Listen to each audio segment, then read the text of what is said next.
les pages culture, effectivement, de la presse, des dessins, des photos, enfin bref, de quoi vous faire sourire. Alors des photos, effectivement, puisque Le Monde s'attarde sur le travail d'un photographe espagnol, Cesare Desfuli, qui nous propose des destins d'exilés. Alors ce que vous voyez là, ce sont des migrants qui ont été secourus en 2016. À l'époque, Cesare Desfuli les avait photographiés. À leur arrivée. Voilà, et 2 ans plus tard, il les a retrouvés. Il suffi d'un message Facebook avec l'un d'entre eux pour que ça fasse tache d'huile. Et il a réussi à en retrouver une douzaine. Et il les a refotographiés. À l'époque, il avait sorti une série qui s'intitulait Passenger.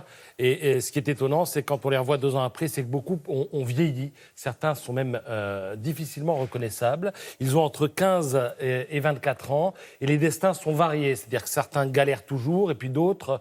réussi, oui, c'est-à-dire qu'ils ont réussi à trouver un logement parce qu'ils ont réussi à trouver un travail. Et le mérite de ce genre de travail, eh bien, c'est de montrer que derrière les grands débats, faut-il ou pas accueillir les migrants, il y a quand même de la chair, il y a des gens, il y a du vivant, à commencer par Abdoulaye, qui est guinéen et dont l'histoire nous est racontée ici. Alors, je prends un exemple, mais Abdoulaye, lui, aujourd'hui est manutentionnaire en Allemagne. Il a emménagé avec un collègue guinéen dans un T3, dans un 3 pièces, loyer 550 € par mois.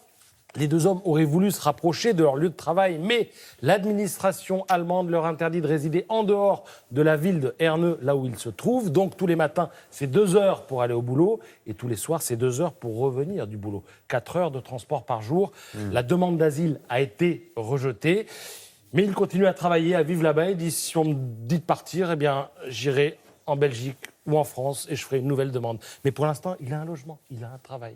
Voilà, il y a des destins qui sont un peu réconfortants, même s'il n'y a pas l'acceptation de la demande d'asile derrière. Voilà, tout ça est à lire et à voir, surtout dans le monde, qui revient aussi sur toutes les routes de l'exil et les souffrances qui vont avec. Oui. Regardez cette image, ce sont des souffrances qui, en général, sont infligées aussi par les passeurs.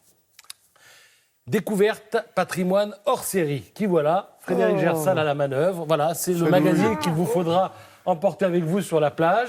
Les expressions, les objets, les coutumes de l'été. Alors, ce qui est intéressant dans ce magazine, c'est qu'on s'aperçoit qu'il s'en passe l'été. Le premier homme sur la Lune, c'était en juillet 69, c'était l'été. La naissance d'Alexander Fleming, l'inventeur de la pénicilline, qui a d'ailleurs, c'était l'été. Et il a été anobli par George VI en juillet 44, c'était l'été aussi. Hiroshima et Nagasaki, 6 et 9 août, c'était l'été.